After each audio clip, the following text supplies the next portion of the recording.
Hi, I'm General Booty. I'm the quarterback at the University of Oklahoma, and you are now tuned into the greatest podcast on turf. Enjoy. What is going on, you guys? Welcome back to this week's first full episode of the greatest podcast on turf. I'm Anthony. I'm Ryan. We're back. I know we didn't upload technically. This will be 2 days ago. I didn't know we didn't upload Tuesday. Didn't want to throw out bullshit content. It is currently Wednesday, November 8th. We are here with our Week 10 Fantasy Football Stardom Sit-em. Don't forget to like the video. Subscribe to the channel if you guys are new here. Starting quarterback this week, who'd you go with? I went with Mr. Jared Goff going up against the Chargers. This is kind of an easy one for me. Why can't I spell Jared Goff? That's crazy. Rookie mistake.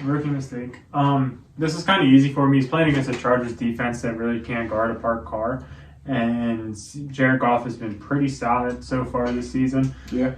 I know against the Raiders he didn't do too much. Didn't do too much against Baltimore, but the games where he's kind of had to score points, he's definitely been able to do that. Scored a pretty good chunk against Tampa. Scored a good chunk against Carolina, Atlanta, Seattle, even Kansas City. He got you 14, which isn't the best, I understand, but he's been pretty solid. He's QB 12 on the year, so I feel like starting him is pretty good. He's one of the quarterbacks that's on the fringe range, and playing against the Chargers defense that I'm pretty sure they're probably one of the worst defenses in football in general. Yeah, so they're bad. Go ahead and fire up Jared Goff this week, coming off of a bye week, so the team's getting healthier, and they're playing against a Chargers team that can't guard a parked car. Yeah, or if Jared Goff is already rostered and you have a Pat Mahomes, Tua, or Jalen Hurts, maybe look at the dabble in this Will Levis on the waivers maybe. I know some guys dropped him after his game last week. But again, he's going up against Tampa Bay, who just allowed 470 passing yards to C.J. Stroud. Now, I'm not sitting here saying Will Levis is going to go throw for 470 yards. Just 450. Some light. He threw 260 against Pittsburgh last week. He didn't score. He didn't score a touchdown though, which hurt. Derrick Henry scored the team's touchdown, and they had some field goals. I'm pretty sure if I remember, it was a boring game. I don't think I watched the whole game. But yeah, Tampa Bay's defense just really hasn't been all that. I know their D-line's solid, and you're probably like, oh, the D-line's going to cause problems. Pittsburgh's D-line, who's probably better, didn't really cause all that many problems. They only sacked Will Levis once or twice. So I'm not really looking into it too much. Tampa Bay's given up a lot of passing yards to quarterbacks. They've given up a lot of fantasy points to receivers. They've been kind of solid against the run, which is fine. But I think Will Levis is going to go have a day. His first start, he lit up Atlanta's defense, who's very good against the pass. 4 touchdowns, 240 passing yards. I think he could be in for a very similar performance like he did to Atlanta 2 weeks ago and bounce back from his Pittsburgh game last week. So go ahead and fire up Will Levis if you got a quarterback that's on bye. Jumping over to the sit-em side, first mentioning Trevor Lawrence going up against San Francisco. It's kind of just because he's one of the quarterbacks that's on that fringe range, and this is a pretty bad matchup. He's going up against the San Francisco 49ers defense that's coming off of a bye and acquiring Chase Young. And the week before the bye, they played against Pittsburgh. He threw for about 300 yards, and he still only put up 15 fantasy points. It's just the byproduct of this offense, of this system. He's not going to light up the world many weeks. He hasn't had a single game over 20 this season. So I kind of feel like I'm kicking the dog a little bit, but he's definitely not going to have a game over 20 against San Francisco. He's expected 17 points, and he hasn't done that this season. Oh, he did it once. So go ahead and sit him this week against San Fran. You can admit I was right. This might have been kicking the dog for my sit-em quarterback. And it is.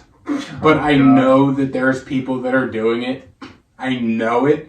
And I'm telling you, do not start Kyler Murray this week. I'm doing it. In a 2-quarterback league. Understandable. 2 quarterbacks, super flex. There's the upside. But that's all I got. I can't believe my brother's in 3rd place. But I look at it like this. If you're in a super flex league like Ryan, and if you have nothing else, Daniel Jones and Matt Stafford, and you have to, But if it's just a standard one quarterback redraft league, don't do it. You don't know what you're going to get. He hasn't played football since week 10 of last season. Ironic, he's coming back week 10, so about a year. But playing against an Atlanta defense, it's been pretty solid all year. I know they gave up a lot of points to Minnesota, but it was weird. They didn't know who they were going to get at quarterback. Josh Dobbs comes in, and that's just an anomaly of a game. But you don't know which Kyler you're going to get. Are you going to get a passive Kyler who's very rusty, who hasn't played football in a year, who's not really scrambling and making mistakes because he's rusty and doesn't really have a connection with these guys because he's really only had a week or 3 weeks of practice? Or are you going to get Kyler that's back again like he never left? It's a big gamble, especially redraft league. We got playoffs coming up soon, big implications on some games. If you have Kyler Murray and you've made it this far without starting him, give it a week or two just to see which Kyler you're going to get. Because let's be honest, the Cardinals team is not very good. So I look at it like that. Don't start Kyler this week. Jumping over to the stardom side, first guy, he's been really bad. Yeah. For fantasy purposes, he's had one good week in the past 6 weeks. It's James Cook going up against the Denver Broncos. I think that the Buffalo Bills are kind of struggling on offense right now, and they're not really sure. I don't know. They're struggling, if we're being honest. It just is what it is. Yeah, I don't know. Their defense is hurt, but they haven't been the problem necessarily. They haven't been a problem at all, I don't think. It's really been the offense. I mean, they only scored 7 points against the Giants. Or 14 points against the Giants, but it was a close game the whole time, whatever. And they need to kind of get back on track. I think that the way to do it is through the run game. I know they brought in Leonard Fournette. I'm not worried about him this week.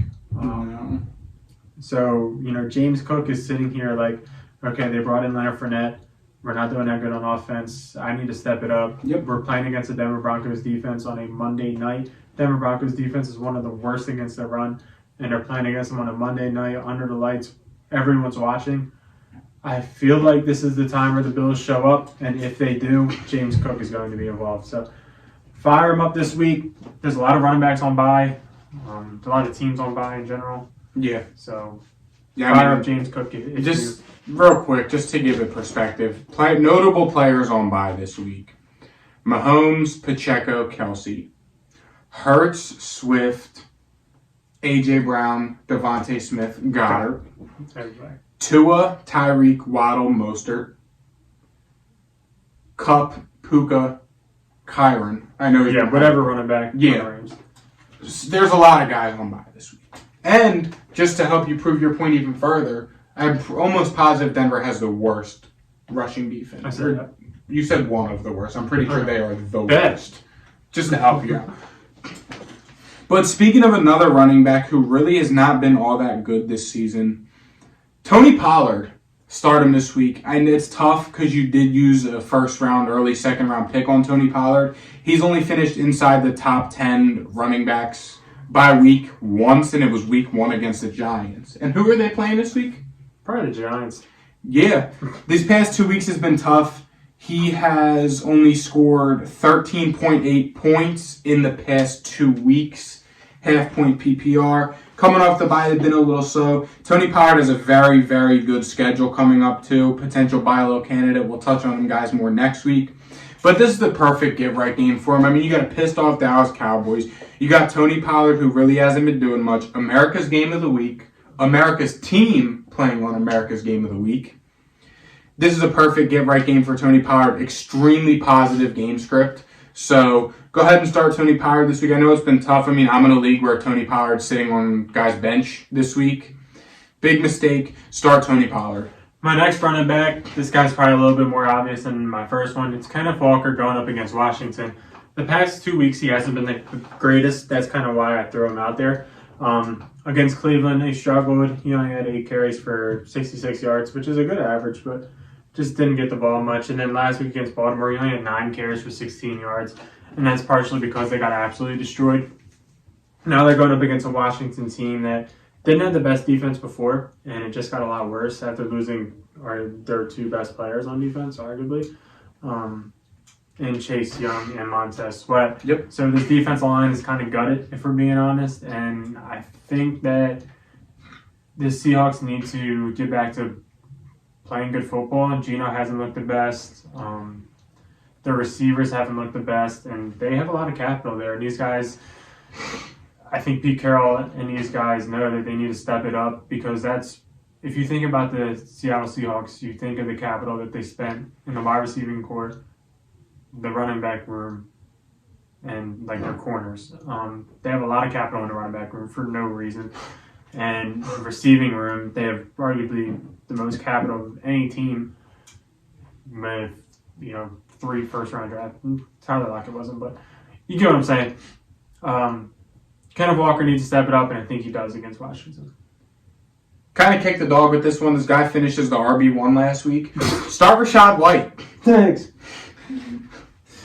I know, again, the Tennessee Titans matchup might scare you. That's the reason I said this, because you see the Titans against a running back, and just automatically before you look into it, you're like, damn. Like, that's a tough matchup. Titans are pretty notorious for stopping the run. You're right. But you look at it like this. You got to ride the hot hand one with Rachaad White, who's been very involved. It was kind of turned his fantasy season around with RB11 and RB1 finishes the past 2 weeks. And again, as I alluded to, you see the Titans playing against your running back, you're like, damn. But the Titans have given up 542 rushing yards over the past 3 weeks. You got to ride the hot hand. I know it's a scary matchup. Again, ride the hot hand, start Rachaad White this week. Jumping over to the Stidham side, first, I'm just going to group them together. It's the Cleveland Browns running backs going up against the Baltimore Ravens. Who did you have one? I had Hunt just because I didn't. Okay, we'll just do this. Well, one no, together. I can pivot. I have another one. The Cleveland Browns running backs going up against Baltimore. Baltimore's run defense is insane. Jerome Ford is, still a little bit banged up, and Baltimore just beat Seattle by 40. They beat the holy hell out of Seattle. I'm not saying they're going to beat Cleveland by 40, but Deshaun Watson isn't looking the best, and you need to be on your A game against this defense. And I'm not sure the Browns are right now. So sitting Jerome Ford, sitting Kareem Hunt, I'll touch on it later. I'm probably sitting every single Brown. Yeah, and on the contrary, I say sit the Ravens running backs too. You got to I look at it like this. Committee now. Again, Harbaugh came out today, said it's going to be committee. You got 2 of the best defenses in football, 2 of the best run defenses in football. The Browns O-line's banged up, to help your point. And again, you got a Baltimore Ravens running back committee now, with Justice Hill being involved, with Keaton Mitchell getting in there last week, getting in the end zone, and Gus Edwards. Now, I know I look at it like this. Gus Edwards has scored 6 touchdowns in, 2-3 games now? But he hasn't gone over 70 yards in any of those games. Pause. He had 81 in this game. Okay, he went over 70 yards once all season is what it was. My apologies. Correct. That's what it was. Okay, I'm listening. Okay. But look at it like this. Gus Edwards had the lowest snap percentage of all 3 running backs last week. Again, I know he's scoring touchdowns. It's tough. But again, I don't want to have to sit there and watch this game this week that is probably going to be a defensive stalemate and bank and pray and hope for one of these running backs to score a touchdown. That's why I agreed with you to sit the Browns, and that's why I'm saying sit Baltimore. I know earlier in the season when they played, the Ravens won 28-3, but again, Watson didn't play. I know, Watson's better than P.J. Walker, who they put out there. That might have even been DTR starting. That might have been the game DTR started.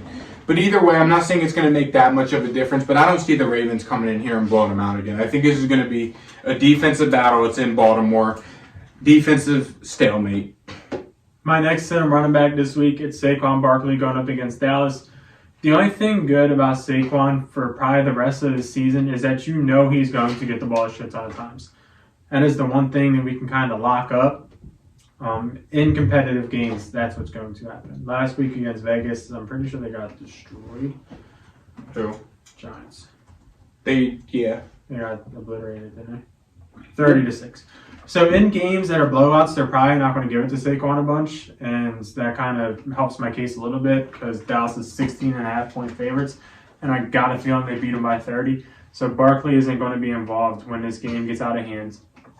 And at the same time, this Giants offense, if you're any competent D coordinator, you're going to sit here and be like, I want to make Tommy DeVito beat me. And that's what Saquon Barkley's not going to beat me.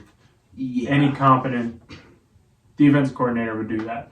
So Saquon's a stud. However, the situation that he is in has placed it so he cannot have success this year. So what we know he's capable of. Yeah, and just real quick, just to throw it out there, I know he finishes the RB8 last week. Do not buy into it. Alexander Madison, Same situation as Yeah. Barkley. Yeah, pretty much. He has 2 top 10 finishes all year. He's finished around 17, 51, 52. Like, I know Cam Akers is banged up, but again, playing against the Saints defense is good. I know. Akers is out for the year. Yeah, I know. Okay. My bad. That's I mean. But I know he provides a pass catching upside, but the Saints don't give up points to running backs in the run game or the pass game. I know it's hard. He did have a good game last week. Do not buy into it. I'm telling you right now, take it from me. Do not do it. So jumping over to the receiver side, and I had to say this guy just so I can, maybe I was onto something. Maybe the kid was onto something. Jahan Dotson going up against Seattle. The way I personally envision this game is that Washington's defense is really bad. And in order for the defense to keep it up, they're going to need to score points on offense. I think that Washington has kind of transitioned into a get the younger guys involved type situation. And I think that's why we've seen an emergence of Jahan Dotson over the past couple weeks. He missed practice today for personal reasons. Just look out for it. It says he's going to return tomorrow. Just do your due diligence and look at it. Yeah. But the past 3 weeks, 8 targets, 10 targets, 8 targets. If he gets 8 targets a game, that's really good usage. And we know he's a good football player. We've seen that for years. I mean, we've seen he was good in Penn State. He's a good football player. He just needs to get the ball thrown his way. And if Washington draws that up like they should, and they have been, you should get successful games in fantasy. Yep. My first starting receiver of the week, DeAndre Hopkins of the Tennessee Titans, pairing him up with the stack with Will Levis. Again, Tampa has been very bad against the pass. Carlton Davis has regressed. Jamel Dean sucks again. Finally came back down to earth after his fluke of a season last year. But it's like this. Will Levis is going to throw him the ball. He's got 17 targets over 2 games. Now, I know he's only got 8 receptions to show for it, but on the 8 receptions, he has 188 yards and 3 touchdowns.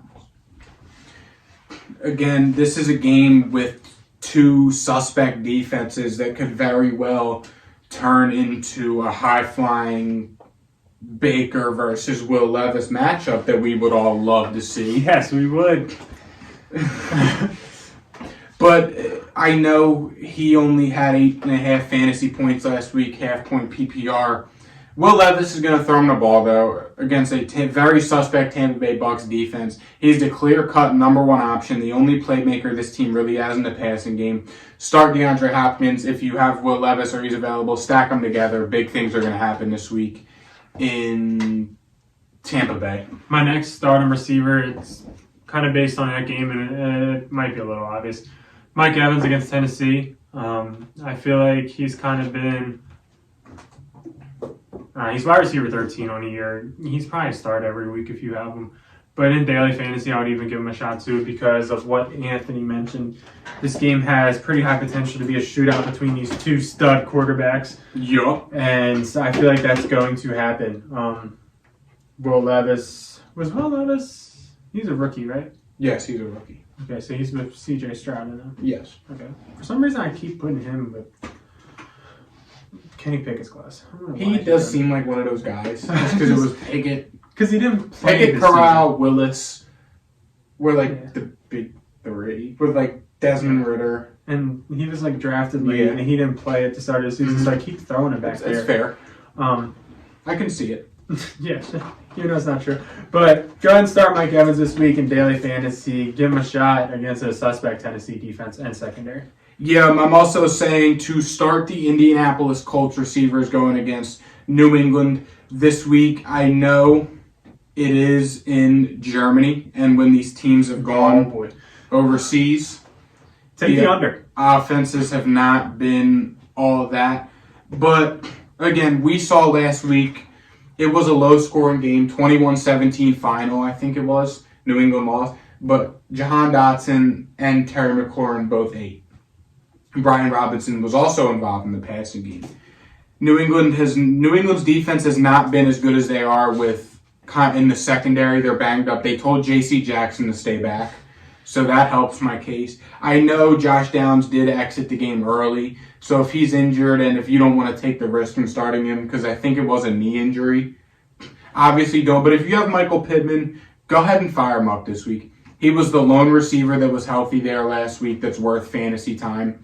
So start Michael Pittman, and if Josh Downs is healthy and off the injury report, go ahead and start him too. He didn't practice. It is a knee and he didn't practice. Jumping over to sit-on receivers. My two guys, we've mentioned the games already. So probably going to keep them short and sweet. First one is Jordan Addison against New Orleans. Kind of first, we said it. They're a Vikings team that is now getting thrown in with Josh Dobbs, who has been balling this season. I get it. And however, we don't know what to expect. We don't know if what he's been doing is real. And that's going to be tested this week against New Orleans. New Orleans defense has been studs. Marcus Lattimore, or Marshawn Lattimore. I don't know why I keep doing Marcus Lattimore. I think I get him confused with Marcus Williams. But Marshawn Lattimore He's in Baltimore now, right? Yeah, but he wasn't saying. And so Marshawn Lattimore, the Honey Badger, Marcus May, who I'm not sure how much he is involved in that secondary. He was a dog in New Jersey. Just and then Paulson Adebo. Adebo. Yeah, he was part of the week last week. So. That dude cannot play man coverage to save his life, though. But he gets picks. He cannot. I'll tell you what. Watching him play man coverage, he is a liability. It's like borderline. It's criminal. Well, having him play man coverage. I'm still sitting Jordan Addison because I don't trust his Vikings offense. I'm also sitting DJ Moore. Wow. Who hasn't gone over 55 yards in 4 games straight. Playing against a Carolina defense that's been very good against outside receivers this year since they moved Jeremy Chin to corner. Yeah, I'm also sitting Amari Cooper against Baltimore.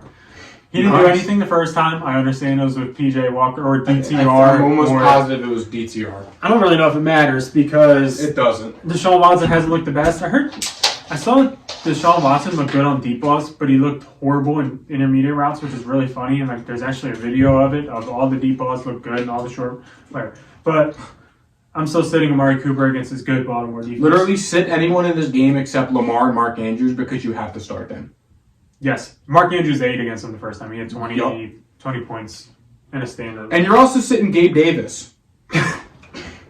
We saw 2 weeks ago Gabe Davis went off, when Stephon Diggs went off, and when Dalton Kincaid went off. I have a love-hate relationship with this guy. We saw it 2 weeks ago. All 3 of them ate.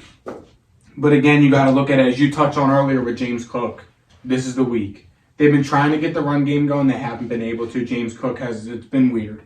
With Stephon Diggs being the alpha he is, with the emergence of Dalton Kincaid, who's been eating up a lot of targets, we saw they went down. They started losing to Cincy, and who was Josh Allen throwing the ball to? But primetime Gabe, he had 4 touchdowns that one game primetime. Okay, anyways. Josh Allen, when they're getting down, and if it gets down to the nitty-gritty, he's throwing the ball to his boys, Stephon Diggs and Dalton Kincaid. They're going to use James Cook this week. It's a bad, horrible Broncos defense, especially against the run. Gabe Davis is the odd man out. He only had 2 targets last week. Sit Gabe Davis. With that being said, thank you guys for watching and listening. Drop us any questions, comments, whatever you guys got. We will get back to you, I promise, and we'll see you guys next time. See you. Peace.